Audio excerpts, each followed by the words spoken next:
Good morning, one and all. Welcome to my classroom.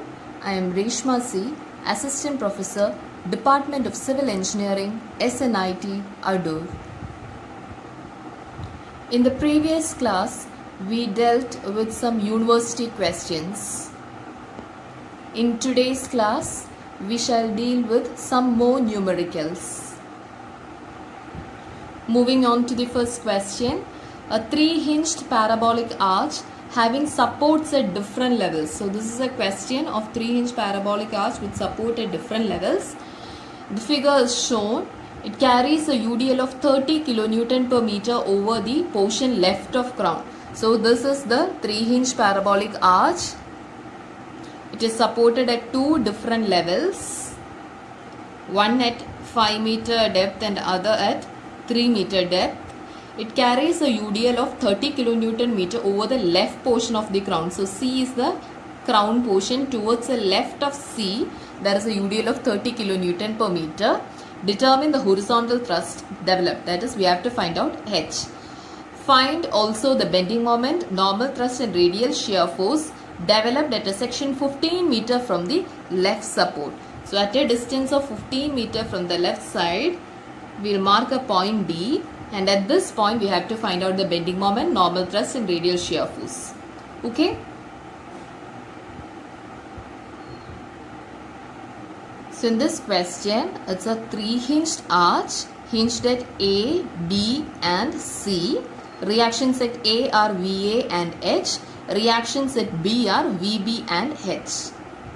In the type of supports, in the level of supports vannalum, in the type of loading vannalum, HA and HB will be the same. Okay? Now, H1 is 5 meter and H2 is 3 meter. That is the distance between, vertical distance between these two supports is 5 minus 3, 2 meter. Total span is 40 meter. Okay? Now, the span of portion AC is L1 and span of portion BC is L2. We are not given the values of L1 and L2. We have to find it out. This question നേരത്തെ ചെയ്ത quadrants at different levels ആയിട്ട് similar അല്ല. ഇതിൽ 3-hinged parabolic arch രണ്ട് different level of support ലാണ് ഇരിക്കുന്നത്. First and foremost, നമുക്ക് VA and VB കണ്ടുപിടിക്കണം. അതിനു വേണ്ടിയിട്ട് sigma Fy is equal to 0. That is, upward force is equal to downward force. So, upward force VA plus VB is equal to downward force is 30 into 30 ഇരിക്കുന്ന distance എത്രയാ? L1. So, VA plus VB is equal to 30 into L1. ഇനി L1, L2 കണ്ടുപിടിക്കണം. L1 കണ്ടുപിടിക്കാനുള്ള formula L root H1 by root H1 plus root H2. L എന്ന് പറയുന്നത് total span 40 metre ആണ്. H1 എന്ന് പറയുന്നത് 5 മീറ്റർ, H2 എന്ന് പറയുന്നത് 3 മീറ്റർ. സബ്സ്റ്റിറ്റ്യൂട്ട് ചെയ്യുമ്പോൾ L1ന്റെ വാല്യൂ 22.54 മീറ്റർ എന്ന് കിട്ടും. L1ന്റെ വാല്യൂ കിട്ടിക്കഴിഞ്ഞാൽ L2 കണ്ടുപിടിക്കാൻ പറ്റത്തില്ലേ? കാരണം എന്താ? L1 plus L2 എന്ന് പറയുന്നത് 40 മീറ്റർ ആണ്. അപ്പോൾ L2 എന്ന് പറയുന്നത് 40 minus L1 which is 17.46 metre എന്ന് കിട്ടും. So we got the value of L1, L2. ഇനി നമുക്ക് VA plus VB ന്റെ ഇക്വേഷനിലൂടെ L1ന്റെ വാല്യൂ സബ്സ്റ്റിറ്റ്യൂട്ട് ചെയ്ത് കൊടുക്കാം. So VA plus VB is equal to 30 into L1 is 22.54. Therefore VA plus VB is equal to 30 into 22.54. That is equation number A. Now, to find out VB, we have to take moment about A. On taking moment about A and equating it to 0, എന്തൊക്കെ വരും? 30 into L1 into L1 by 2 minus VB into 40 minus H into this perpendicular distance which is 5 minus 3.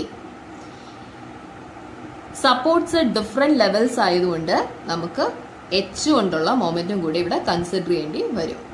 Suppose same level ആണെങ്കിൽ H എയുടെ അതേ line of ആക്ഷനിലായിരുന്നു, അപ്പോൾ നമുക്ക് moment വരില്ലായിരുന്നു. ഇവിടെ support വേറെ ലെവലിലായതുകൊണ്ട് എച്ച് കൊണ്ടുള്ള മൊമെന്റ് നമ്മൾ കൺസിഡർ ചെയ്യണം.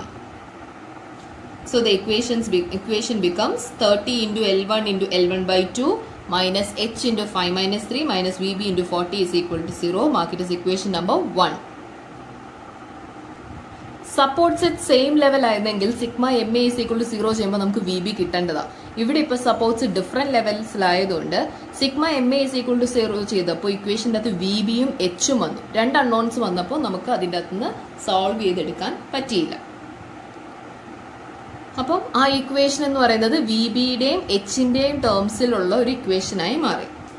നൗ അടുത്ത് നമ്മൾ എന്താ ചെയ്യുന്നത്? Taking moment about C. Either left side ചെയ്യാം അല്ലെങ്കിൽ റൈറ്റ് സൈഡ് ചെയ്യാം. ഇവിടെ കുറച്ചുകൂടെ എളുപ്പം റൈറ്റ് സൈഡ് ചെയ്യുന്നതായിരിക്കും, കാരണം ലെഫ്റ്റ് സൈഡിലാകുമ്പോൾ യു ഡി എല്ലൊക്കെ നമ്മൾ കൺസിഡർ ചെയ്യേണ്ടി വരും. അപ്പം considering the right portion and taking moment about C, V B into this distance. Right സൈഡിലെ പോർഷന്റെ ഈ സ്പാൻ എത്ര? L2. സെക്ഷന്റെ റൈറ്റ് സൈഡിൽ anti clock wise moment positive. Therefore V B into L2 minus H into ഈ ഡിസ്റ്റൻസ്. ഇതെത്രയാ? 3 meter. Therefore, VB into L2 minus H into 3 is equal to 0. That is equation number 2. So, equation number 1 ന്റെ അകത്ത് നമുക്ക് VBയുടെയും Hന്റെയും ടേംസിൽ ഒരു equation കിട്ടി. Equation number 2 ന്റെ അകത്ത് നമുക്ക് VBയുടെയും Hന്റെയും ടേംസിൽ ഒരു ഇക്വേഷൻ കിട്ടി. So, 2 equations, 2 unknowns, we can solve it, from which we get the value of VB as 147.58 kilonewton and H as 858.92 kilonewton. Mark it as equation number B.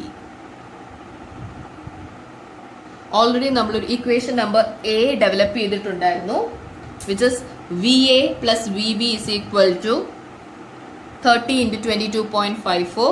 അപ്പോൾ ആ ഇക്വേഷൻ്റെ അകത്ത് V ബിക്ക് കിട്ടിയ വാല്യൂ സബ്സ്റ്റിറ്റ്യൂട്ട് ചെയ്താൽ V A കണ്ടുപിടിക്കാൻ പറ്റത്തില്ലേ? V A is equal to 528.02 kilonewton. ഇപ്പം നമുക്ക് ഈ ക്വസ്റ്റ്യൻ്റെ അകത്ത് വി എ കിട്ടി, വി ബി കിട്ടി, എച്ച് കിട്ടി.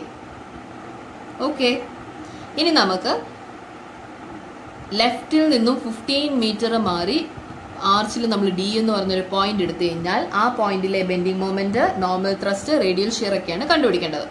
അപ്പൊ ലെഫ്റ്റിൽ നിന്നും 15 meter മാറി ഞാനൊരു സെക്ഷൻ കട്ട് ചെയ്യുന്നു. ഓക്കെ, അപ്പം എക്സ് എന്ന് പറയുന്നത് ഈ 15 ആണ്, വൈ എന്ന് പറയുന്നത് ഈ പെർപെൻഡിക്കുലർ ഡിസ്റ്റൻസ് ആണ്, അല്ലേ? That is Y D. So coordinates of this point D are X D comma Y D. X ഡിയുടെ വാല്യൂ 15 meter, വൈ ഡിയുടെ വാല്യൂ നമുക്ക് കണ്ടുപിടിക്കണം. വൈ എങ്ങനെ കണ്ടുപിടിക്കാൻ പറ്റും? We know the general equation for Y is equal to 4ycx into L minus x by L square. Okay, ഇനി ഈ Y എടുക്കുമ്പോൾ ശ്രദ്ധിക്കേണ്ടത്, നമ്മൾ ഏത് പോർഷനിലാണോ നമ്മുടെ സെക്ഷൻ കൺസിഡർ ചെയ്യുന്നത്, അല്ലെ പോയിന്റ് ഓഫ് കൺസിഡറേഷൻ ഏത് സൈഡിലാണോ. ഇപ്പൊ ഈ കേസിലാണെങ്കിൽ ഡി എന്ന് പറയുന്ന പോയിന്റ് ക്രൗണിന്റെ ലെഫ്റ്റ് പോർഷനിലാണ്, അല്ലെ? അങ്ങനെയാണെങ്കിൽ നമ്മൾ കൺസിഡർ ചെയ്യേണ്ട എൽ എന്ന് പറയുന്നത്, ഈ ഇക്വേഷൻ വൈയുടെ ഇക്വേഷൻ്റെ അകത്തെ എൽ എന്ന് പറയുന്നത് ഈ പോർഷൻ, ഈ ലെഫ്റ്റ് പോർഷൻ L1 എന്ന് പറയുന്ന സ്പാനുള്ള ഈ ലെഫ്റ്റ് പോർഷൻ തന്നെ നമ്മൾ എക്സ്റ്റെൻഡ് ചെയ്ത് റൈറ്റ് സൈഡോട്ട് കൊണ്ടുവരുമ്പോൾ ഒരു വലിയ ആർച്ച് കിട്ടത്തില്ലേ? അതായത് ഇങ്ങനെ ഒരു L1, പിന്നെ ഇത് ഇപ്പുറത്തെ സൈഡിലോട്ടും L1, ഇങ്ങനെ എക്സ്റ്റെൻഡ് ചെയ്യുമ്പോൾ വരുന്ന ആ ആർച്ചാണ് നമ്മൾ ഈ വൈ എഴുതുമ്പോൾ കൺസിഡർ ചെയ്യേണ്ടത്. നമ്മൾ ഈ L1 ഉള്ള സ്പാൻ കൺസിഡർ ചെയ്യാൻ കാരണം നമ്മൾ കൺസിഡർ ചെയ്യുന്ന പോയിന്റ് അല്ലെങ്കിൽ സെക്ഷൻ എന്ന് പറയുന്നത് ക്രൗണിന്റെ ലെഫ്റ്റ് പോർഷനിലായതുകൊണ്ടാണ്. അത് ക്രൗണിന്റെ റൈറ്റ് പോർഷനിലായിരുന്നെങ്കിൽ നമ്മൾ ഈ ചെറിയ ആർച്ച് കൺസിഡർ ചെയ്തേനെ. So in this equation 4 into YC എന്ന് പറയുന്നത് സെൻട്രൽ റൈസ് എത്രയാണ്? 5 meter ആണ്. സപ്പോസ് രണ്ട് ഡിഫറെന്റ് ലെവൽസിലാവുമ്പം സെൻട്രൽ റൈസ് എന്ന് പറഞ്ഞാൽ 5 ആണോ 3 ആണോ 5 minus 3 2 ആണോ നമുക്ക് കൺഫ്യൂഷൻ വരും. അപ്പം അത് നമ്മൾ കണ്ടുപിടിക്കേണ്ടത് നമ്മുടെ പോയിന്റ് ഓഫ് കൺസിഡറേഷൻ എവിടെയാണോ ആ പാർട്ടിലുള്ള സ്പാനിലുള്ള ആർച്ചിനെ എക്സ്റ്റെൻഡ് ചെയ്ത് ഒരു ഫുൾ ആർച്ച് ആക്കി എടുക്കുക. ആ ഫുൾ ആർച്ചിന്റെ സെൻട്രൽ റൈസ് എത്രയാണ്? അതാണ് ഈ പറയുന്ന YC. അത് നമുക്ക് 5 meter ആണ്. എൽ എന്ന് പറയുന്നത് ഇപ്പൊ നമ്മൾ കൺസ്ട്രക്ട് ചെയ്ത ആർച്ചിന്റെ ടോട്ടൽ സ്പാൻ ആണ് എൽ എന്ന് പറയുന്നത്. എന്ന് പറഞ്ഞാൽ എത്രയാ? L1 plus L1 that is 2L1. So L എന്ന് പറയുന്നത് 2L1ഉം YC എന്ന് പറയുന്നത് 5 മീറ്ററുമാണ്. Substituting in the equation for y is equal to 4 into YC എന്ന് പറയുന്നത് 5 ആണ് ഇൻറ്റു എക്സ് ഇൻറ്റു എല്ലിന് പകരം 2L1 സബ്സ്റ്റിറ്റ്യൂട്ട് ചെയ്യുക മൈനസ് എക്സ് ഡിവൈഡഡ് ബൈ എല്ലിന് പകരം 2L1 സബ്സ്റ്റിറ്റ്യൂട്ട് ചെയ്യുക ദ ഹോൾ സ്ക്വയർ. L1ന്റെ വാല്യൂസ് നമുക്കറിയാം, സബ്സ്റ്റിറ്റ്യൂട്ട് ചെയ്ത് വയ്ക്കുക. This is equation number 3. ഇത് വൈക്കുള്ള ഇക്വേഷൻ ആണ്. നമുക്ക് വേണ്ടത് എന്താ? എക്സ് 15 മീറ്റർ ആവുമ്പോഴുള്ള y ആണ് വേണ്ടത്, വൈ ഡി എന്ന് പറയുന്നത് ഈ ഇക്വേഷൻ്റെ അകത്ത് എക്സിന് 15 മീറ്റർ സബ്സ്റ്റിറ്റ്യൂട്ട് ചെയ്യുമ്പോൾ കിട്ടുന്നതാണ് വൈ ഡി എന്ന് പറയുന്നത്. ഇപ്പം നമ്മൾ വൈ ഡി കണ്ടുപിടിക്കാനുള്ള വഴി വരെ കണ്ടുപിടിച്ച് വെച്ചു. നമ്മളോട് ക്വസ്റ്റിന് ചോദിച്ചിരിക്കുന്നത് ഈ ഒരു സെക്ഷനിലെ മൊമെന്റ് ഒക്കെ എത്രയാണെന്നാണ്. അപ്പോൾ ഈ ഒരു സെക്ഷനിലെ മൊമെന്റ് കണ്ടുപിടിക്കാൻ വേണ്ടിയിട്ട് I am taking the left side. Moment എങ്ങനെ എഴുതാം? VA into X. ഇവിടെ നമുക്ക് തന്നിട്ടുണ്ട് 15 ആണെന്ന്. അപ്പം ഞാനിപ്പോൾ എക്സിൻ്റെ ടേംസിൽ പറയുവാണ്. VA into X minus H into Y D minus 30 into X into X by 2 അല്ലേ? So mx can be written as VA into x minus h into yd minus 30 into x by 2. ഇപ്പം ഞാൻ പറഞ്ഞ equation. ഇനി നമുക്കറിയാം X 15 metre ആണെന്ന്. Maximum bending moment കണ്ടുപിടിക്കുകയും വേണം. ഇപ്പൊ ജനറലി എക്സിന്റെ ടേംസിലുള്ളൊരു മൊമെന്റിന്റെ ഇക്വേഷൻ തന്നിട്ട് നമ്മളോട് മാക്സിമം മൊമെന്റ് കണ്ടുപിടിക്കാനാണ് ചോദിക്കുന്നതെങ്കിൽ നമ്മൾ എന്ത് ചെയ്യണം? ഈ എം എക്സിന്റെ ഇക്വേഷനെ വിത്ത് റെസ്പെക്ട് ടു എക്സ് നമ്മൾ ഡിഫറൻഷിയേറ്റ് ചെയ്ത് 0 ആയിട്ട് ഇക്വേറ്റ് ചെയ്യണം. ഇക്വേറ്റ് ചെയ്യുമ്പോൾ നമുക്ക് എക്സിന്റെ വാല്യൂ കിട്ടും. ആ എക്സിന്റെ വാല്യൂ ഈ എം എക്സിന്റെ ഇക്വേഷനെ കൊണ്ട് സബ്സ്റ്റിറ്റ്യൂട്ട് ചെയ്യുമ്പോൾ നമുക്ക് മാക്സിമം മൊമെന്റ് കിട്ടും.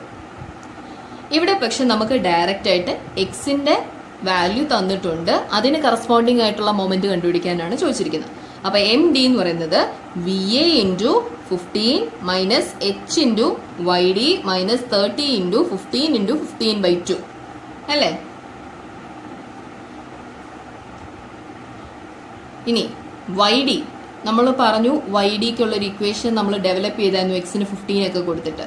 ആ വാല്യൂ ഇതിൻ്റെ അകത്ത് സബ്സ്റ്റിറ്റ്യൂട്ട് ചെയ്യുക, VA സബ്സ്റ്റിറ്റ്യൂട്ട് ചെയ്യുക, എക്സിന് 15 സബ്സ്റ്റിറ്റ്യൂട്ട് ചെയ്യുക. ഇതെല്ലാം സബ്സ്റ്റിറ്റ്യൂട്ട് ചെയ്യുമ്പോൾ എം ഡിയുടെ വാല്യൂ നമുക്ക് 740 കിലോ ന്യൂട്ടൺ മീറ്ററിന് കിട്ടും. എങ്ങനെ കിട്ടുന്നത്? VA ഓൾറെഡി നമ്മൾ കണ്ടുപിടിച്ചു കഴിഞ്ഞു. എക്സ് 15 മീറ്റർ ആണെന്ന് ക്വസ്റ്റിന് തന്നിട്ടുണ്ട്. എച്ച് നമ്മൾ കണ്ടുപിടിച്ച് കഴിഞ്ഞതാണ്. വൈ ഡി നമ്മൾ വൈക്ക് ഒരു ഇക്വേഷൻ ഡെവലപ്പ് ചെയ്തായിരുന്നു. ആ ഇക്വേഷൻ വൈ ഡി ആകണമെങ്കിൽ നമ്മൾ എന്ത് ചെയ്യണം?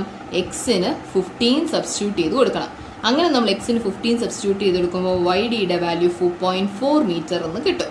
ആ വൈ ഡി ഇവിടെ സബ്സ്റ്റിറ്റ്യൂട്ട് ചെയ്യുക. മൈനസ് 30 ഇൻറ്റു എക്സിൻ്റെ വാല്യൂ 15 ഇൻറ്റു 15/2. ഇത് ചെയ്യുമ്പോൾ എം ഡിയുടെ വാല്യൂ 740 കിലോ ന്യൂട്ടൺ മീറ്റർ എന്ന് കിട്ടും.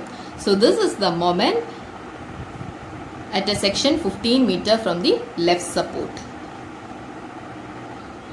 Next, we are asked to find out the normal thrust and radial shear. Normal thrust end equation നമുക്കറിയാം, Vx sin theta plus Hx cos theta. Radial shear F അല്ലെങ്കിൽ Q എന്ന് notate ചെയ്യാം. is equal to Vx cos theta minus Hx sin theta. ഇതിൽ Hx എന്ന് പറയുന്നത് H തന്നെയാണ്, നമ്മൾ already കണ്ടുപിടിച്ചു. Vx എന്ന് പറയുന്നത് net vertical force at the section ആണ്. അത് നമ്മൾ എങ്ങനെ കണ്ടുപിടിക്കും? നമ്മുടെ ക്വസ്റ്റ്യനിൽ ഇവിടെയാണ് VA, ഇവിടെയാണ് H, ഇവിടെ ഒരു 30 കിലോ ന്യൂട്ടൺ ലോഡ്. നമ്മുടെ സെക്ഷൻ ഏകദേശം ഇവിടെയാണെന്ന് വിചാരിക്കാം. അപ്പോൾ നമുക്ക് ഈ ഡിസ്റ്റൻസ് തന്നിട്ടുണ്ട് 15 മീറ്റർ ആണ്. അപ്പോൾ ഈ സെക്ഷനിൽ നെറ്റ് വെർട്ടിക്കൽ ഫോഴ്സ് എത്രയാ? Vx എന്ന് പറയുന്നത് അപ്വേർഡ് ഫോഴ്സ് ആയ VA മൈനസ് ഡൗൺവേർഡ് ഫോഴ്സ് ആയ 30 into 15. So Vx is VA minus 30 into 15. Substitute ചെയ്യുമ്പോൾ Vx കിട്ടും. Hx നമുക്കറിയാം, H തന്നെയാണ്. ഇനി എന്താ വേണ്ടത്? തീറ്റ വേണം. തീറ്റ എങ്ങനെ കണ്ടുപിടിക്കാൻ പറ്റും? dy by dx is equal to tan theta. നമുക്ക് y അറിയാം, dy by dx കണ്ടുപിടിക്കാം. ടാൻ തീറ്റ ആയിട്ട് ഇക്വേറ്റ് ചെയ്യുക. അതിൽ നിന്ന് theta is equal to tan inverse വെച്ച് തീറ്റ 8.44 ഡിഗ്രി എന്ന് കിട്ടും. ഇപ്പം കിട്ടിയ വി എക്സും ഈ തീറ്റയും കൂടെ ഇക്വേഷൻ്റെ അകത്ത് സബ്സ്റ്റിറ്റ്യൂട്ട് ചെയ്യുമ്പോൾ എന്നിൻ്റെ വാല്യൂ 861.25 കിലോ ന്യൂട്ടൺ എന്നും റേഡിയൽ ഷിയറിൻ്റെ വാല്യൂ -48.3 കിലോ ന്യൂട്ടൺ എന്നും കിട്ടും. This is the solution of problem. Moving on to the second question. A 3-hinge parabolic arch hinged at supports and crown has a span of 24 meter and central rise of 4 meter. So, ഒരു 3-hinge arch ഉണ്ട്, സപ്പോർട്ട്സിലും hinge ഉണ്ട്, ക്രൗണിലും hinge ഉണ്ട്. A B C എന്ന് നമ്മൾ അതിന് mark ചെയ്തു. സെൻട്രൽ റൈസ് 4 മീറ്റർ ആണ്. It carries a concentrated load of 50 kilo newton at a distance of 18 metre from the left end. ഇവിടുന്ന് ഇവിടം വരെയുള്ള ഡിസ്റ്റൻസ് 18 മീറ്റർ ആണ്. And a UDL of 30 kilo newton per metre over the left half portion. അതായത് ക്രൗണിന് ലെഫ്റ്റിലുള്ള പോർഷനിൽ 30 kilo newton per metre ഉണ്ട്. Determine moment, thrust and radial shear at a section 6 metre from the left support. ലെഫ്റ്റിൽ നിന്നും 6 metre മാറി ഒരു section cut ചെയ്ത് കഴിഞ്ഞാൽ ആ പോയിന്റിൽ മൊമെന്റ്, ത്രസ്റ്റ്, റേഡിയൽ ഷിയർ ഇത്രയും കണ്ടുപിടിക്കാനാണ് ചോദിച്ചിരിക്കുന്നത്. ക്വസ്റ്റ്യനിൽ ഫിഗർ തന്നിട്ടില്ല. ക്വസ്റ്റ്യൻ വായിച്ച് first and foremost figure develop ചെയ്യാം. ആദ്യം കണ്ടുപിടിക്കേണ്ടത് VABB. അതിന് വേണ്ടിയിട്ട് sigma FY is equal to 0. That is VA plus VB is equal to 30 × 12 plus 50. ഇനി VB കണ്ടുപിടിക്കാൻ വേണ്ടിയിട്ട് sigma MA is equal to 0. That is 30 × 12 × 12/2 plus 50 × 18 minus VB × 24 is equal to 0. അതിൽ നിന്നും VBയുടെ വാല്യൂ 127.5 കിലോ ന്യൂട്ടൺ എന്ന് കിട്ടും. ഈ VBയുടെ value ഇക്വേഷൻ്റെ അകത്ത് substitute ചെയ്യുമ്പോൾ VAയുടെ വാല്യൂ 282.5 കിലോ ന്യൂട്ടൺ എന്ന് കിട്ടും. നെക്സ്റ്റ് ഹൊറിസോണ്ടൽ ത്രസ്റ്റ് H കണ്ടുപിടിക്കാൻ വേണ്ടിയിട്ട് H കണ്ടുപിടിക്കാൻ എവിടെയാണ് മൊമെന്റ് എടുക്കണ്ടേ? Moment about crown is equal to 0 and we can consider either the left portion or the right portion. Here I am considering the left portion. Left പോർഷനിൽ നിന്ന് സിയിലോട്ട് moment എടുക്കുമ്പോൾ എങ്ങനെ വരും? VA ഇൻറ്റു ക്രൗൺ പോർഷൻ വരെയുള്ള distance. Total span 24 ആണ്. അപ്പോൾ ക്രൗൺ പോർഷൻ വരെയുള്ള distance 24/2 which is 12 minus H into ക്രൗണിലെ റൈസ് 4 മീറ്റർ എന്ന് ക്വസ്റ്റിനിൽ തന്നിട്ടുണ്ട്. Minus 30 × 12 × 12/2 is equal to 0. വിയുടെ വാല്യൂ നമുക്കറിയാം. സബ്സ്റ്റിറ്റ്യൂട്ട് ചെയ്യുമ്പോൾ Hന്റെ വാല്യൂ 307.5 കിലോ ന്യൂട്ടൺ എന്ന് കിട്ടും. ഇപ്പം നമ്മുടെ ആർച്ചിൻ്റെ അകത്ത് VA കിട്ടി, VB കിട്ടി, ഹൊറിസോണ്ടൽ ത്രസ്റ്റ് H കിട്ടി. ഇനി ക്വസ്റ്റ്യനിൽ ചോദിച്ചിരിക്കുന്നത് ലെഫ്റ്റ് സപ്പോർട്ടിൽ നിന്നും 6 മീറ്റർ മാറി ഉള്ള പോയിന്റിൽ, അതിനെ നമ്മൾ D എന്ന് നൊട്ടേറ്റ് ചെയ്തു. ഈ പോയിന്റിൽ moment, normal thrust, radial shear ഇത്രയുമാണ് കണ്ടുപിടിക്കേണ്ടത്. അതായത് ഈ D എന്ന് പറയുന്ന പോയിന്റിൽ കൂടെ ഒരു സെക്ഷൻ കട്ട് ചെയ്ത് കഴിഞ്ഞാൽ we have to take moment about that section. So sigma MD is equal to, we can consider either the left side of section or the right side of section. Here I am considering the portion to the left side of section. അപ്പോൾ ഡിയിലോട്ട് moment എടുക്കുമ്പോൾ എന്ത് വരും? VA into 6 minus 30 into 6 × 6/2 minus H into YD. This is H and this is YD, vertical distance along the section. VA നമുക്കറിയാം, H നമുക്കറിയാം, പക്ഷെ YD അറിയത്തില്ല. We know the general equation for Y, that is 4YC × X × L minus X by L square. Known terms ഒക്കെ substitute ചെയ്യാം. 4 × YC എന്ന് പറഞ്ഞ central rise ആണ്, that is 4 × X × L is the span 24 minus X divided by 24 square. ഇതാണ് equation for Y. ഈ Yയിൽ നിന്നും നമുക്ക് YD കിട്ടണമെങ്കിൽ എന്ത് ചെയ്യണം? Xന് ഈ D എന്ന് പറയുന്ന പോയിന്റിന്റെ കോർഡിനേറ്റ് സബ്സ്റ്റിറ്റ്യൂട്ട് ചെയ്ത് കൊടുക്കണം. അതായത് Xന് 6 മീറ്റർ കൊടുക്കുമ്പോൾ YD കിട്ടും.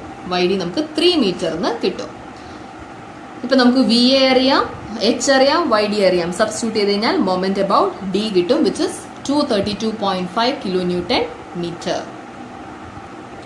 Now to find the normal thrust and radial shear force, Equation for n is Vx sin theta plus Hx cos theta and radial shear force either Q or F. It is Vx cos theta minus Hx sin theta. Vx എന്ന് പറഞ്ഞു കഴിഞ്ഞാൽ നമ്മൾ consider ചെയ്യുന്ന പോർഷനിൽ വരുന്ന net vertical force. ഇവിടെ ഒരു V A ഉണ്ട്, ഇവിടെ ഒരു ഡൗൺവേർഡ് ലോഡ് ഉണ്ട്. അപ്പോൾ നെറ്റ് വെർട്ടിക്കൽ ഫോഴ്സ് എത്രയായിരിക്കും? V A minus 30 into 6. അതാണ് വി എക്സ് എന്ന് പറയുന്നത്. So Vx is Va minus 30 into 6, which is 102.5 kilonewton. Hx is H itself. Now we have to find out the value of theta. For that, we know the general equation for y. Tan theta is dy by dx, from which we can obtain the value of theta by taking tan inverse. We get it as 18.435 degree. Substituting the value of Vx, Hx and theta in these two equations, we get the value of n and f. N is 324.13 kilonewton and F is 0. This is the solution of this problem. In the next class, we may solve more numericals. Till then, thank you.